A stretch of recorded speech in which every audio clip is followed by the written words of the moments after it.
नमस्कार, मैं संतोष तिवारी। इस समय देखा जा रहा है कि पूरे प्रदेश में, पूरे देश में और समस्त जनपदों में लोकसभा चुनाव को लेकर के गहमा-गहमी देखने को मिल रही है। सभी राजनीतिक दल, सभी राजनीतिक दलों से जुड़े लोग अपने-अपने हिसाब से गणित लगा रहे हैं कि वास्तव में कौन क्या होना है, आगे क्या चीजें होंगी, किस मुद्दे पे चुनाव होना है।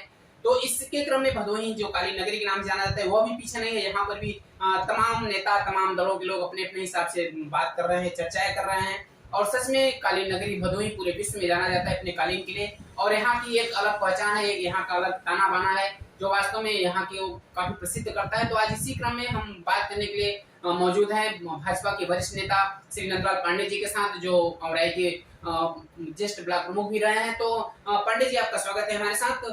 हम ये जानना चाहेंगे कि जिस तरह आज की राजनीति है, इसको आप किस नजरिए से देखते हैं पांडे जी? बहुत बहुत धन्यवाद आपको। इस समय वर्तमान की जो राजनीति है वो वास्तव में सेवा, पारदर्शिता और ईमानदारी की। पहले व्यक्ति नेतृत्व करता था, व्यक्तित्व नेतृत्व करता। जहां पर पहले एक संज्ञा बहुवचन, अब बहुवचन जो इसमें रहेगा वही देश का विकास, वही राष्ट्र का विकास और क्षेत्र का विकास कर पाएगा। आज भारतीय जनता पार्टी का जो नेतृत्व है भारत में, उत्तर प्रदेश में, वह अपने आप में एक ऐसी स्थिति को पहुंच चुकी है कि विश्व के सारे देश अपने व्यापार, अपनी सुरक्षा और अपने अंतर कलह से लेकर जो भी उनकी जनपद, उनके देश की समस्या है, उसके निदान के लिए भारत के नेतृत्व से उम्मीद कर रहे हैं। इस समय भारत अपने आप में एक पूर्ण रूप से, पहले जैसे आप जानते हैं कि ऋचाओं में, वेदों में, उपनिषदों में, पुराणों में जिस नाम से भारत का नाम पड़ा था, उसको संकल्पित करने का, मूर्त रूप देने का काम माननीय प्रधानमंत्री योगी जी ने किया है। और वह विश्व गुरु के रूप में भारत जो पहले था, वह अपने आप विश्व गुरु बनने जा रहा है। इस समय की जो सेवा, जैसे आपने कहा कि इस समय का राजनीति की नजरिया क्या है, इस समय की राजनीति की नजरिया जातिवाद, धर्मवाद, क्षेत्रवाद, ये सब समाप्त हो गया है। अब केवल मात्र राष्ट्रवाद और सेवा मूर्त रूप ले चुकी है। जो भाजपा की विपक्षी पार्टी कुल मिलकर के इंडिया एक गुट बनाई है, तो क्या आपको लगता है कि क्या इंडिया जो गुट बना हुआ है सफलता मिल पाएगी? जो आपका प्रश्न बहुत उचित है। वर्तमान समय में जनमानस में विपक्षियों द्वारा भ्रामक प्रचार किया जा रहा है कि हम लोग सब एक हो गए हैं, अब भारतीय जनता पार्टी का मुकाबला कर लेगी। ऐसी स्थिति नहीं है। पहले से भाई और इटावा से नेतृत्व होता था, एक बिल्डिंग से, एक महल से नेतृत्व होता था, और एक जनपद से नेतृत्व होता था देश का। बिहार से जनता दल का हमारे माननीय लालू प्रसाद यादव जी से नेतृत्व होता था। ये सारी चीजें जो भी रही हैं, एक व्यक्ति, परिवार और एक समुदाय के लिए स्थापित हो चुकी हैं। ये शून्यता को प्राप्त हो गई हैं। इनमें अब दम नहीं है, अब ये शून्य हो चुकी हैं। इनका जो प्रचार है वो भ्रामक है। और पूर्ण रूप से हम आपको बता दें कि इस समय देश विकास के पथ पर चल चुका है, और जनमानस ने यह मन बना लिया है कि वास्तव में माननीय नरेंद्र मोदी जी ने जो सेवा का व्रत लेकर के सांसद भवन में साष्टांग प्रणाम करके प्रवेश करके उन्होंने सेवा का व्रत लिया था, उससे आगे जाने का काम उन्होंने किया है। अब कोई भी पार्टी गठबंधन बना करके उनके बंधन को तोड़ नहीं सकती। तरह की जो विपक्षी दल हैं, वो अपना आक्रामक बने हुए हैं, तरह तरह की बातों को लेकर के घेरने की कोशिश करते हैं भाजपा को, चाहे वो केंद्र के नेता हो, चाहे राज्य के नेता हो। तो आखिर ये लोग इसकी वजह क्या बन पा रहे? क्या लोग हताश, निराश हो चुके हैं, या कोई इनकी रणनीति होगी, हो सकती है? इनकी नैतिकता जो थी वो पूर्ण रूप से प्रमाणित हो गई है। ये परिवार का, अपने समाज का, अपने घर का, अपने कुनबे का इन्होंने विकास किया है। कभी राष्ट्र के सम्मान और देश के स्वाभिमान के बारे में नहीं सोचा। अब पूर्ण रूप से सोचने का काम अगर किसी नेता में काबुलियत हुई है, अगर उनमें भावना आई है, तो माननीय प्रधानमंत्री नरेंद्र मोदी जी हैं। ये लोग अब पूर्ण रूप से टूट गए हैं। इनका कुनबा बिखर गया है, इनकी भावनाएं, इनका परिवार टूट चुका है। अब केवल मात्र प्रलाप कर रहे हैं। अब इनके प्रलाप को कोई सुनने वाला नहीं है। बहुत से उपच्छाएं, बहुत से जिल्लतें समाज ने और सारे लोगों ने, शोषित, दलित, अगड़े पिछड़े और सवर्ण और सारे लोगों ने झेला है। अब माननीय प्रधानमंत्री नरेंद्र मोदी जी के नेतृत्व में और उत्तर प्रदेश के अगुआ माननीय योगी जी के नेतृत्व में जिस पारदर्शिता के साथ अब अपने हक और सम्मान को प्राप्त करके ये लोग स्वाभिमान सम्मान से, जनता जनार्दन अपने स्थान पर सुरक्षित रह करके अब अपना हक प्राप्त कर रही है, वो अपने आप में कीर्ति बन चुकी है। अगर बात की जाए भदोही लोकसभा की, तो यहाँ भदोही लोकसभा से भी, भदोही जनपद से जुड़े हुए हैं, तो अगर यहाँ की स्थिति की बात की जाए, राजनीतिक स्थिति की, तो चर्चा रहती है, कुछ लोग कहते हैं कि यहाँ पे बाहरियों का कब्जा होने से यहाँ पे सही विकास नहीं हो पाया है, तो इसको लेकर आप क्या सोचते हैं? ऐसा कुछ नहीं है। इनकी एक मात्र दूषित मानसिकता के द्योतक है जो भी इस प्रश्न को खड़ा करते हैं। ऐसा कौन सा विकास है जो भदोही जनपद में नहीं हो रहा? भदोही जनपद में चाहे आप आवास ले लें, शिक्षा ले लें, जल की व्यवस्था ले लें, सड़क की व्यवस्था ले लें, सुरक्षा की व्यवस्था ले लें, अग्निशमन की व्यवस्था ले लें, और लोगों के हक और मान सम्मान देने की बात कोई व्यवस्था ले लें, सारी व्यवस्था सुसज्जित है।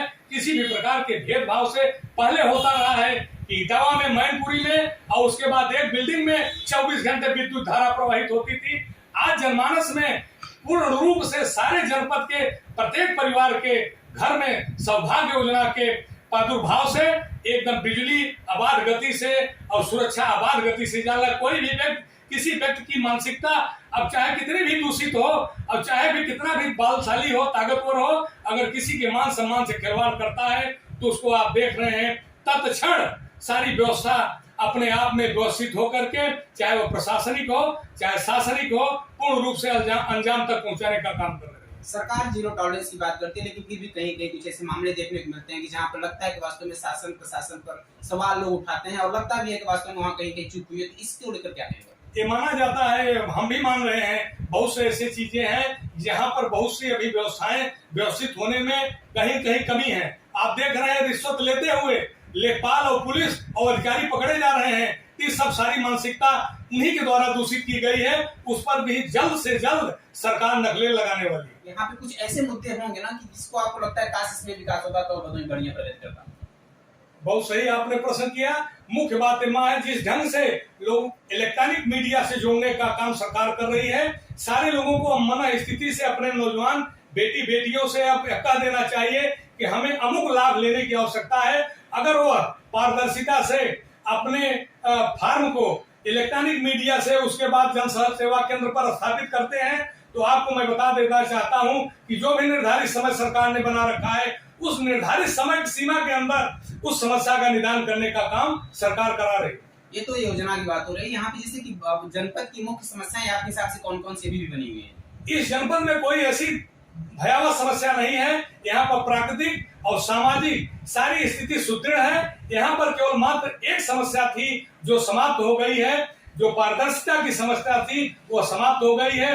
कतिपय लोगों का इस जनपद पर आधिपत्य था, वह पूर्ण रूपेण समाप्त हो गया। नहीं, जैसे यहाँ के जनपद में डेंगू पुल, रामपुर पीपा पुल और आई चीनी मिल, जिला अस्पताल, तमाम चीजों लेकर के लोग मुखर रहते हैं। इस पर क्या कहेंगे? वो जो लोग मुखर हैं उनकी एक मन स्थिति है। केवल मैं आपको बता दूं, सारे स्थितियों का प्लान योजना बन चुका है। ये जल्द से जल्द सारे रूप मूर्त रूप ले लेंगे। इन लोगों को वो अभी कहने की बात नहीं रह जाएगी। अभी तक लोग पेट्रोल का दाम कहते थे तो ये बात कहते थे, वो बात कहते थे। अब देखिए विपक्षियों के पास कोई भी प्रश्न नहीं रह गया। ये भी समस्या समाप्त होने वाली है। सरकार ने 200 रुपया कम किया इसका गैस सिलेंडर का दाम, तो विपक्षियों का हमारे दबाव में आकर ऐसा किया गया। क्या ऐसा ही है क्या? नहीं, ऐसा कुछ नहीं है। इनके भी कार्यकाल में आप 14 से भारतीय जनता पार्टी की सरकार भारत सरकार में है। इसके पहले इनकी सरकार थी तो उस समय सिलेंडर क्या 200-300 मिलते था। 700 रुपए में सिलेंडर था। 700 रुपए का सिलेंडर इनका 14 में था, आज 23 है। जहां पर 11 वर्ष का अंतराल बीत गया तो कितना पैसा बढ़ा। और उसके बाद इनके द्वारा गांव में एक पूंजीपति एक ताकतवर को सिलेंडर दिया गया था। भारतीय जनता पार्टी की सरकार ने पारदर्शिता से सारे गरीब महिलाओं को, माताओं बहनों को सिलेंडर से सुसज्जित करने का काम किया है। जो ताकतवर पहले थे तो डीएसओ से कह करके और किसी न किसी अराजकता को प्रदर्शित करके किसी बाग बगीचे और सड़क पर उपस्थित होकर के जबरदस्ती सिलेंडर ले लेते थे। लेकिन आज स्थिति यह हो गई है कि सारे उपभोक्ता के दरवाजे पर पारदर्शिता से सिलेंडर जा रहा है और उसके स्वेच्छा से उसको प्रदान कराया जा रहा है। ऐसी कोई चीज नहीं है। सब स्थिति अपने आप में सुदृढ़ हो चुकी है। अगर भदोही जनपद में अपराध की बात की जाए तो आप काफी दिनों से राजनीति में जुड़े हुए हो, काफी नजदीक से आपने देखा हुआ है, तो क्या स्थिति है भदोही में अपराध की? अब भदोही की नहीं, पूरे देश में कहीं अपराध नहीं रह जाएगा। आपने देखा है बहुत से हमारे नौजवान नवयुवतियों को, हमारे बहनों को, बेटियों को किसी भी प्रकार का किसी ने यदि यातना दिया है, प्रताड़ना दिया है, उनसे दुष्कर्म करके अगर उनके शरीर को छत विच्छेद करके हत्या करने का प्रयास किया है, तो आप देख रहे हैं सरकार की यह मानसिकता है कि उसको तत्काल 15 दिन 20 दिन के अंदर त्वरित कार्रवाई करा करके विधिक रूप से उनको दंडित करने का काम, न्यायिक प्रक्रिया से भी फांसी तक का कराने का काम वर्तमान सरकार करा रही है, यह सरकार का न्यायप्रियता का भी परिचय है। भारतीय जनता पार्टी को पूर्ण रूप से बहुमत की सरकार पुनः बनेगी, जितने सीट थी उससे ज्यादा सीट मिलेगी। बहुत से लोग कहीं कहीं पर भ्रम पैदा किए थे, जिससे कुछ जनता जनार्दन के मन में, मस्तिष्क में भ्रम की स्थिति बनी थी, अब पूर्ण रूप से साफ हो गया है।